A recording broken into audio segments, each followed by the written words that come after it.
Hello student, मैं एकता सिंह आप सभी का ज्ञान चैतन्य चैनल में बहुत-बहुत स्वागत करती हूँ। आज के इस टॉपिक में हम मध्यकाल, मुगल काल से रिलेटेड कुछ इम्पोर्टेंट क्वेश्चन देख रहे थे, जिसमें से कुछ बच गए थे, तो बचे हुए क्वेश्चन आज हम यहाँ पर करेंगे। तो 51 से शुरू करते हैं। यहाँ पर अभिकथन और कारण दिया गया है। अभिकथन कह रहा है कि मुगल साम्राज्य रूप से एक सैनिक राज्य था। दूसरा है केंद्रीय शासन व्यवस्था के विकास भी प्राण शक्ति उनकी सैनिक शक्ति पर निर्भर थी। तो दोनों ही सही है और उसकी व्याख्या भी यहाँ पर सही है। अगला क्वेश्चन देखते हैं। मुगल बादशाहों ने न्याय प्रदान करने के लिए एक अलग दिन निर्धारित कर रखा था। तो यहाँ पर भी जो देखते हैं कि कौन-सा इसमें सुमेलित नहीं है। सभी जितने भी यहाँ पर हैं, तो उन्होंने एक न्याय देने के लिए एक दिन निर्धारित कर रखा था। तो यहाँ पर औरंगज़ेब वाला जो है, औरंगज़ेब शुक्रवार को नहीं करता था, औरंगज़ेब बुधवार को न्यायिक कार्य करता था। तो एक बार फिर से देख लेते हैं। अकबर का बृहस्पतिवार, जहांगीर का मंगलवार और शाहजहां का बुधवार और औरंगज़ेब का क्या होगा? बुधवार, बुधवार। तो औरंगज़ेब और शाहजहां का जो था वो सेम था, अकबर और जहांगीर का अलग-अलग था। और जो हुमायूँ था वो तो पूरे दिन के अनुसार ही जो है कपड़ों का रंग रखता था।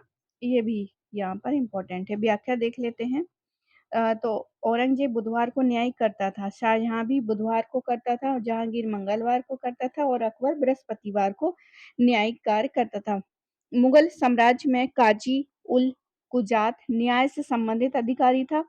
मुगल बादशाह स्वयं राज्य का सबसे बड़ा न्यायाधीश होता था। मुख्य काजी मुख्य उल कुजात मुस्लिम कानूनों के अनुसार न्याय करता था और बादशाह को धार्मिक विषयों पर परामर्श देता था।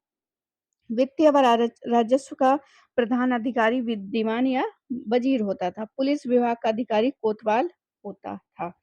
आगे है मुगल साम्राज्य में काजी उल कुजात का क्या अर्थ था? न्याय से।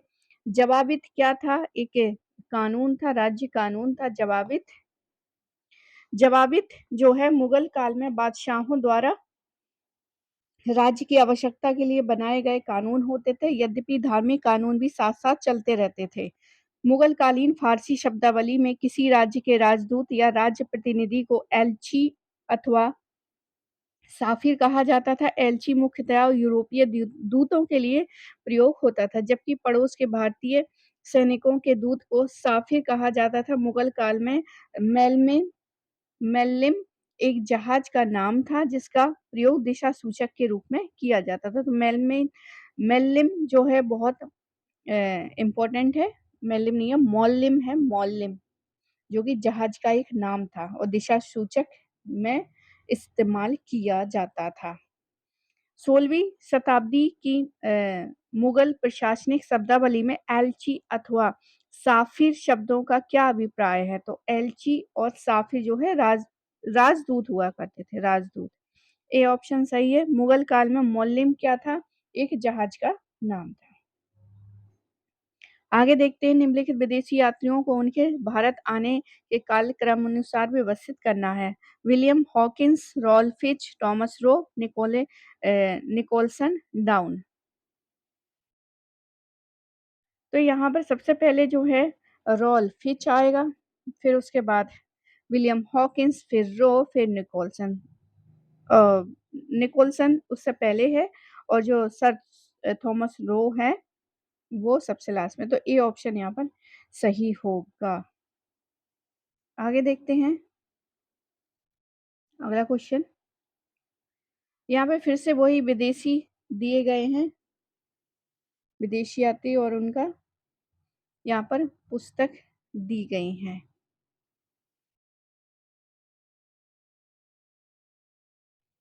तो यहाँ पर देखते हैं, मिलान यहाँ पर आंसर नहीं दिया गया, सीधे देखते हैं।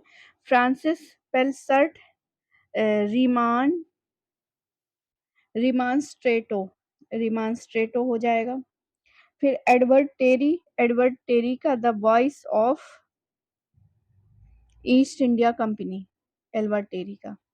निकोले मनुची का हो जाएगा स्टोरियो द मोगोर ए होना चाहिए यहाँ पर और ये 2 होना चाहिए, तब ये जो है डी ऑप्शन यहाँ पर सही होगा। लेकिन यहाँ पर जो है वो दिया नहीं गया है। विलियम फॉरेस्ट जो हैं early mid travels in India है, तो डी ऑप्शन यहाँ पर सही हो जाएगा। आगे देखते हैं, विदेशी यात्रियों में से कौन वर्णन करता है कि तांबे के बड़े बर्तनों में गंगा जल मुगल बादशाहों के पीने के लिए ले जाया जाता था। तो यहाँ पर जो है एडवर्ड टेरी जो है वर्णन करता है। तो यूजीसी भी नेट में भी पूछा गया कि अकबर कौन सी नदी का पानी पीता था, तो ये याद रखिए ये जो वर्णन है एडवर्ड टेरी ने किया है। Edward Terry sir Thomas Roe का पादरी था। वो है 1616 में 1618 तक भारत में रहा है। उसने अपने यात्रा विवरण में लिखा है कि पातशाह भले ही कहीं भी स्थित हो, उसके लिए गंगा जल की व्यवस्था की जाती थी। गंगा का पानी लाने के लिए अलग से कर्मचारी नियुक्त होते थे। गंगा जल सुंदर तांबे के बर्तन में लाया जाता था। तांबे के घड़ों के अंदर कलाई की हुई होती थी और पानी भरने के बाद जलवाहिकों को देने से पूर्व उन्हें अच्छी तरह से टाँका लगाकर बंद कर दिया जाता था। फ्रांसिस बर्नियर पेशे से चिकित्सक थे और 1656 में वो भारत पहुंचे थे। वर्नियर अपनी यात्रा वृत्तांत में ट्रैवल इन मुगल एम्पायर में हिंदुस्तान के निवासियों तथा उत्पादन भूमि व्यवस्था आदि का वर्णन करते हैं। वह काश्तकारों का वर्णन करते हुए कहते हैं कि भूमि एक बड़ा हिस्सा मजदूरों के बिना खाली रहता था। ऐसे समय में जब कोई भूमि प्राप्त करता तो उससे अधिकाधिक निचोड़ता और गरीब मजदूर उसे छोड़कर अन्यत्र पलायन कर जाते हैं। अगला क्वेश्चन है, ऐसे समय जब कोई व्यक्ति भूमि प्राप्त करता है तो उसमें से अधिकांश निचोड़ता है और गरीब मजदूर उसे छोड़कर अन्यत्र पलायन कर जाते हैं। ये किसका था? तो बर्नियर ने इस तरह से ये कहे थे।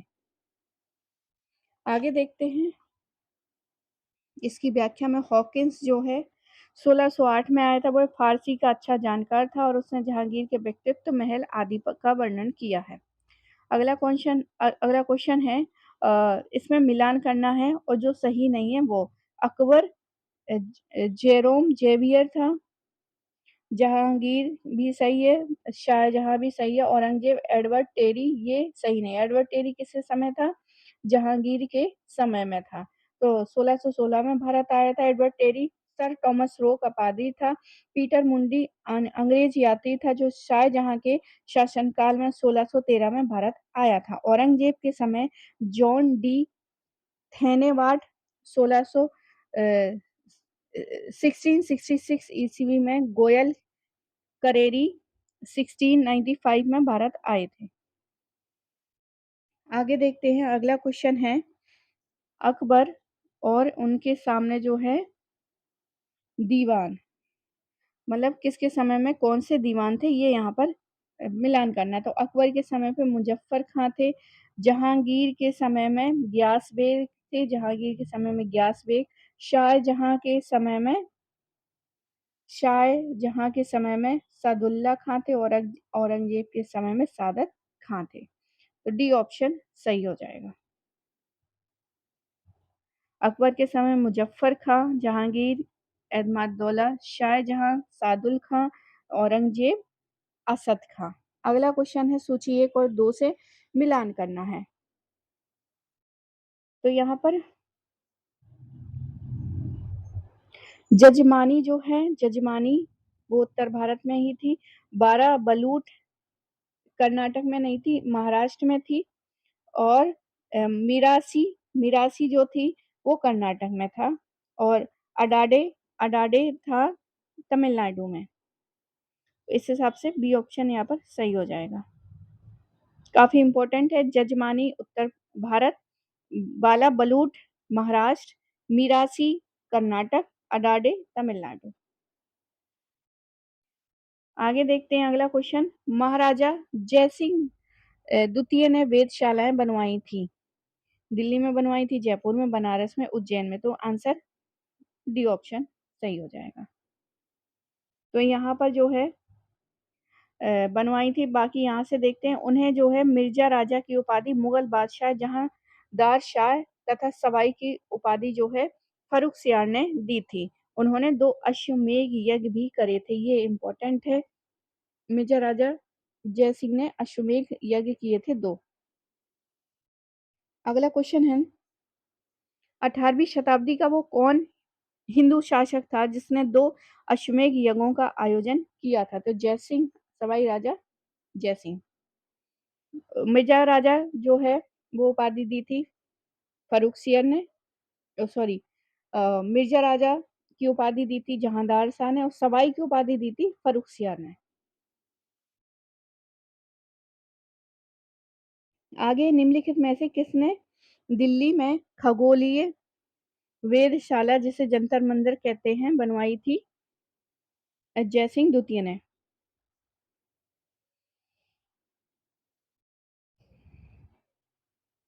चित्तौड़ का कीर्ति स्तंभ किसने बनवाया था?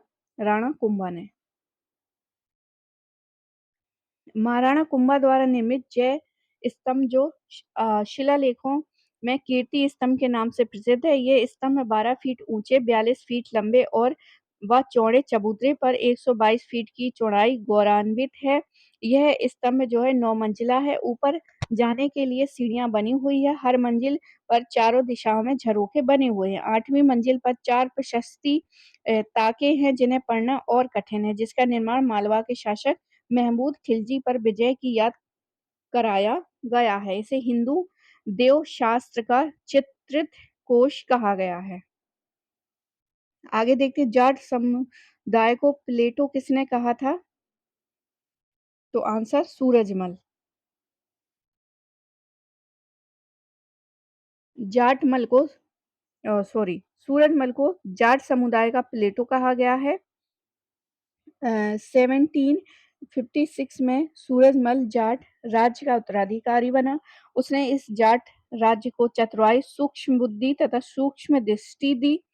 लोग इनको जाटों का अफलातून के नाम से भी स्मरण करते हैं। 1763 में सूरजमल की मृत्यु हो गई और उसके बाद जाट राज का पतन हो गया। अगला क्वेश्चन है, अब यहाँ पे कुछ वो दी गई हैं और उसका मिलान हमको करना है। तो अभी के जो क्वेश्चन आ रहे हैं यूजीसी नेट में कुछ इस तरह का पैटर्न हमें देखने को मिल रहा है। तो इस तरह से जो क्वेश्चन आ रहे हैं बिल्कुल उसी तरह के ये क्वेश्चन है। अब यहाँ पर देखना है कि आमेर की राजकुमारी से विवाह, तुकारोई का युद्ध, मालवा पर मुगल आक्रमण और उड़ीसा पर कररानी की विजय। यहाँ पर बताना है कि कौन सा जो है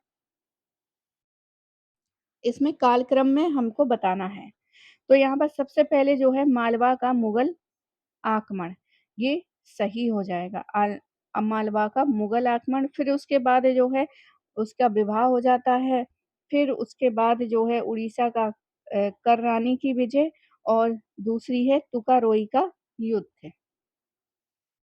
आगे देखते हैं निम्नलिखित युग्मों में कौन सही सुमेलित नहीं है? बाज बहादुर मालवा, ये सही है। सुल्तान मुजफ्फर शाह गुजरात, ये भी सही है। यूसुफ आदिल शाह अहमद नगर, ये सही नहीं है। अब इसकी व्याख्या देखते हैं।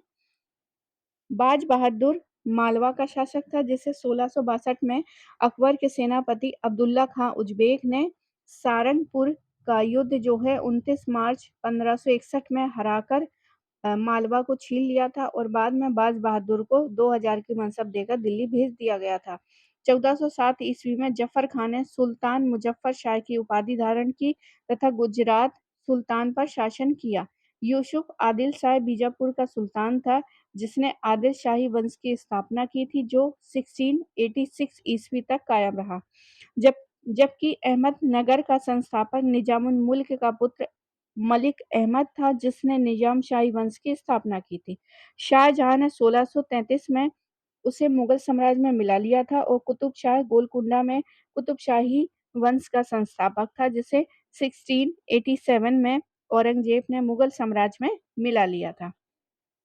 अगला क्वेश्चन है होयसालों की प्राचीन राजधानी समुद्र द्वार का वर्तमान नाम क्या है? तो हेलीविड है। हेलीविड होयसालों की प्राचीन राजधानी द्वार समुद्र का वर्णन हेलीविड है। श्रृंगेरी यानी कर्नाटक में आदि शंकराचार्य द्वारा स्थापित की गई पीठ है।